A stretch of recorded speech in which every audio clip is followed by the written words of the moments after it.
Good morning, everyone. So, in today's class, we shall see how an analytical method proposed by Box and Cox helps in obtaining a transformation which can be used to linearize the model as well as stabilizing the variance of the regression model. So, let us try to understand the logic behind the method and understand the details of it as well.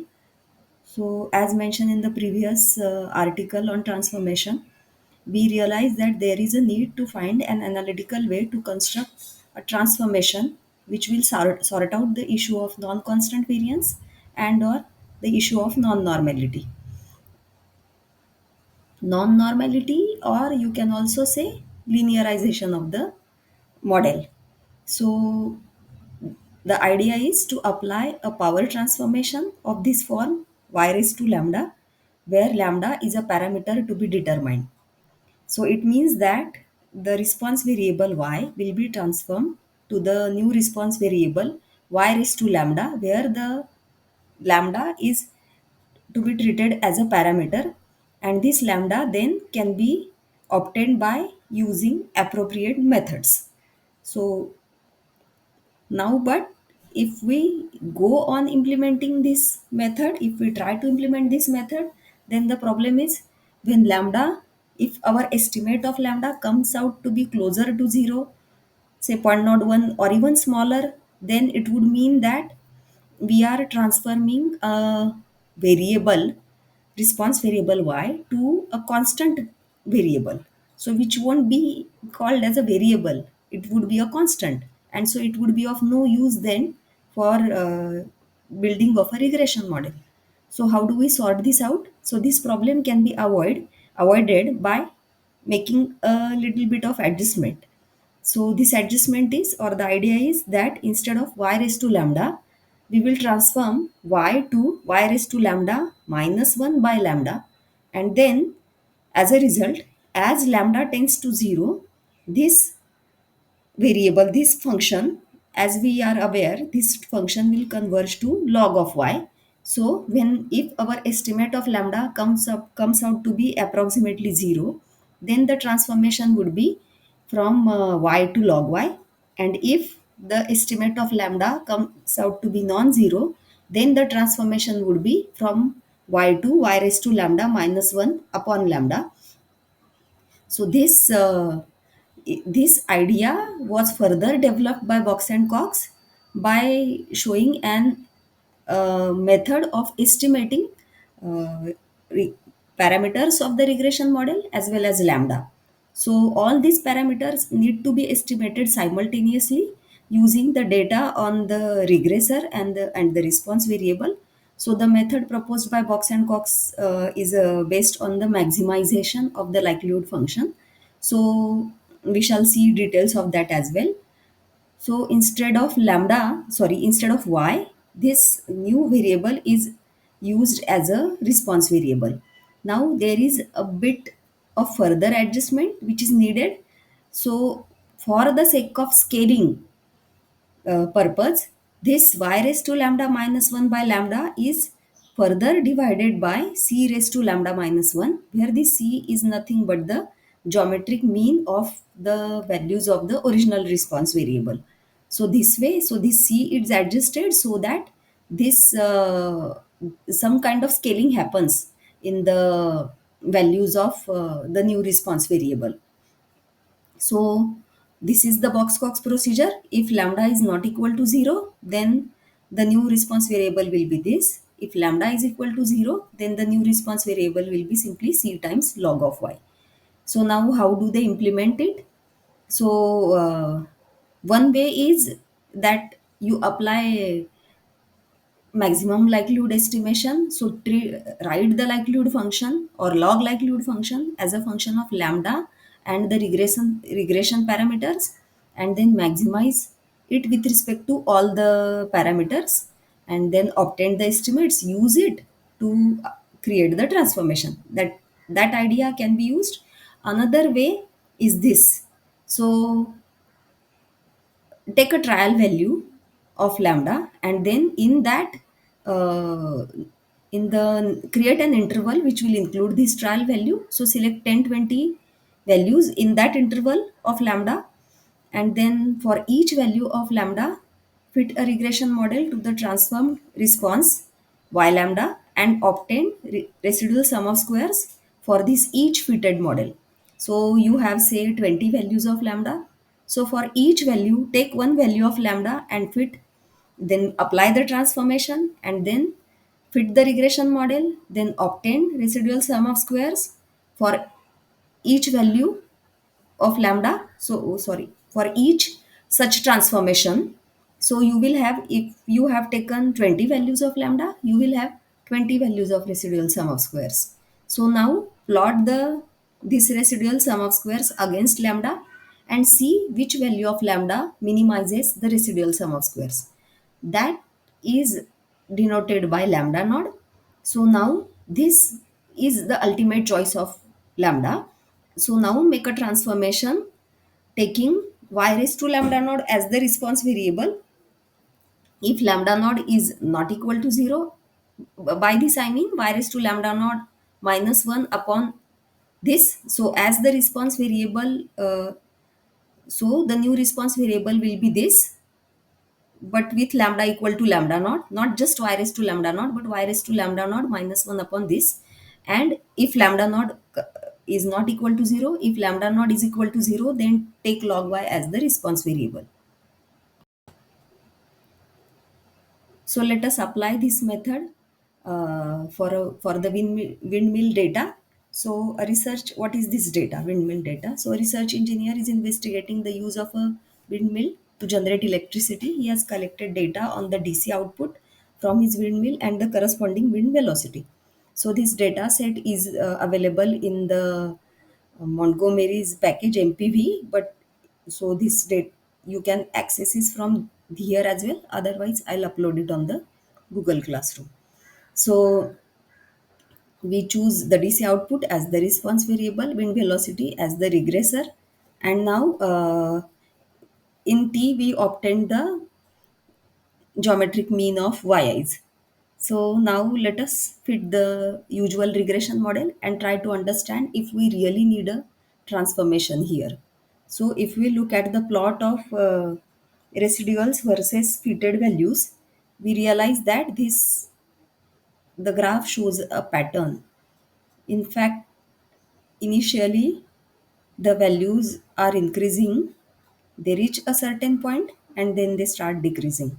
So clearly this means that the variance is not constant, and so we need to apply a transformation. So we have the issue of heteroscedasticity, so we shall try the box transformation. Now we will try to implement both the approaches here to find lambda. Now both the approaches, by that I mean the MLE approach and the residual sum of squares approach. So let us first try to understand what is the MLE approach. So because we assume normality of the transformed response variable, so we shall apply the normal PDF to compute a log likelihood function. So assuming that the new transformed response variable would follow normal distribution. So since here only one regressor is there, so I am considering minus the, so the mean is minus beta naught minus beta 1 xi, and so that is being subtracted here. So from the normal PDF, the log likelihood function will look like this. So the first term would be minus n by 2 log sigma square, and the second term would be simply summation of the terms in the exponential part of the normal PDF. So y raised to lambda is the response, yi bracketed lambda, not yi raised to lambda. This is yi bracketed lambda, that is the Box-Cox transformed response variable minus its mean, that is beta naught minus beta 1 xi whole square upon 2 sigma square. So this is straight away from the normal distribution. Now notice that uh, this minus beta naught, when we substitute beta naught and beta 1 by their least square estimates, then this will be simply, this summation will be simply beta naught summation yi bracketed lambda minus beta naught hat minus beta 1 hat xi whole square by 2 sigma square.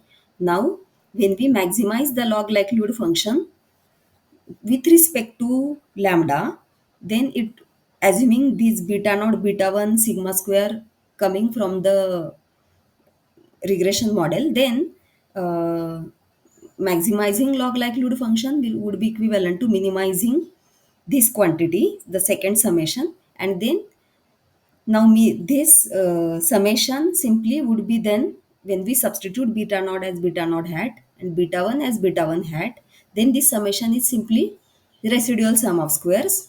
So maximizing the log likelihood function would be equivalent to minimizing this summation. And so the second method and the first method, that is the MLE approach and the minimization of residual sum of squares approach, become equivalent to each other. But we shall see very soon that both of them give the same estimate of lambda. So let us write a function in R first to compute this log likelihood function. So log right now log likelihood is function of four parameters: lambda, beta naught, beta 1 and sigma square. So accordingly I have taken this argument PAR, a vector valued argument, and we are assuming four parameters, four dimensional vector here, PAR. So the first value would be lambda, the second would be beta naught, third would be beta 1, and the fourth would be sigma square. So now we want to compute this summation. So we initialize a variable sum equal to 0. Now for I equal to 1 to n, because we want to calculate this summation. So for I equal to 1 to n, we have two possibilities here. If lambda is equal to 0, then yi bracketed lambda will be simply c times log y. And if lambda is not equal to 0, then we know it is the other thing. So accordingly, we make the we make the definition here: y1 equal to yi raised to lambda minus 1 upon lambda into t raised to lambda minus 1, and y1 is equal to t into log of yi. So this is how we set. And then summation, because minus sign is there, so I have included this minus sign here. And then finally this sum becomes sum minus n by 2 log of sigma 2. Now note that in sig 2 we are saving the values of sigma square and not sigma. Now because we want to maximize the function, but the log likelihood function, but the R function which we use for the maximization purpose, by default it minimizes any function. So what we do is, instead of uh, log likelihood function, we compute minus log likelihood function, and then we obtained its minimum using a command in R. And so instead of sum, we are returning minus of sum. So now we apply the const optim to maximize the log likelihood function. Now actually this const optim minimizes, by default it minimizes the function which is sent as an argument to it. So that's why we are sending minus log likelihood, so that minimum of minus log likelihood would be equal to maximum of log likelihood function. So how does it work? Let us first try to understand the construction of const optim function. So this const optim is basically constrained optimization. We don't want arbitrary choices of lambda, beta naught, beta 1, sigma square. We have one condition. Lambda could be negative, positive, beta naught, beta 1 could be negative, positive. But we have a condition on sigma square. And the condition is that sigma square has to be positive.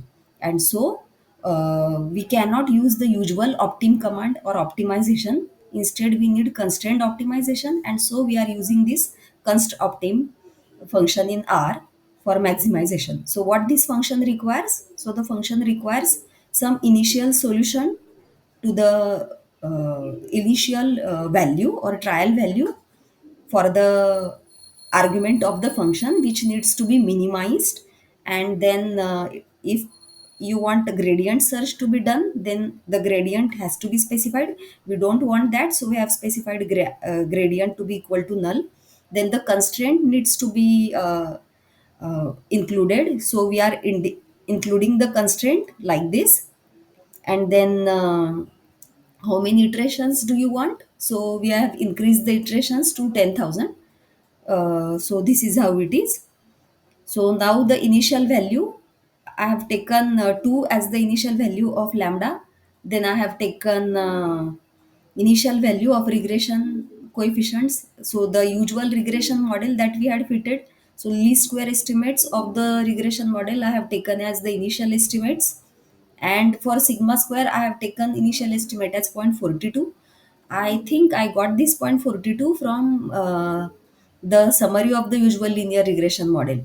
So ideally, sigma square's estimate is the mean residual sum of squares. So that value is approximately 0.42. So I have taken it as an initial estimate for sigma square. And then we apply this const optimization. So this is the these are the estimates that we get. So 2.3937, this is the approximate value of lambda, minus 0.89 is the intercepts estimate, 0.27 is the slopes estimate, and sigma squares estimate is 0.0169. So let us see if this is actually stabilizing the variance or not, or is it linearizing the model or not. So let us look at the plot of x, a plot of y raised to lambda against x. So this is how it looks. So definitely it looks much better. It is almost a linear graph. So yes, the transformation is working. So now let us apply the second approach. So instead of MLE, we will try to minimize the residual sum of square. So we will take some trial values of lambda.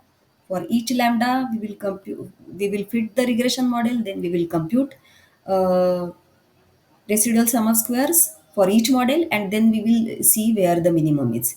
So we take the interval. Now we already know it is 2.39. So we are taking the interval of minus 3 to 3. So I am taking almost 100 value, more than 100, say 300 values in the interval minus 3 to 3. So and then I have created a vector to save the values of residual sum of squares. And now what I am doing is I'm taking each value of lambda, and then I'm applying this transformation, and then using the ANOVA directly I am calculating the residual sum of squares, and I'm saving it here. And now I'll see where the minimum is. So the minimum occurs again at 2.39, and here is the plot of residual sum of squares against lambda. So yes, it is uh, somewhere around here, even though, because here it's not obvious that the minimum is occurring here, but if we consider values of residual sum of squares corresponding to the interval around 2, then we will realize that the minimum is appearing here. So thus we got almost the same value. So this is how the Box-Cox transformation is used to uh, sort out both the issues, heteroscedasticity and nonlinear model. So now can we do this directly? Do we have to write so much R code every time we want to apply the Box-Cox transformation? So the answer is no. We can directly use package R package mass, and there is a command Box-Cox, and in there you just specify the usual regression model y follows x and give a set of values of lambda, and then it will show you how it works. So this B becomes an object in R which has two arguments. The first argument B dollar y, it will save the values of the likelihood function, and in B dollar x it will save the values of lambda. So if we look at the graph, then we can, if we say plot it equal to true, then we will directly get the plot of likelihood for this B dollar y against B dollar x. So we can obtain the MLE of lambda from the graph itself. So here I have obtained the value of lambda by using the usual which.max command in R. So I have got the value of lambda naught to be 2.4. And again, if I look at the graph of y raised to lambda naught against x, so it looks almost linear. So this is all about the Box-Cox transformation. So I hope that you will be able to utilize it further.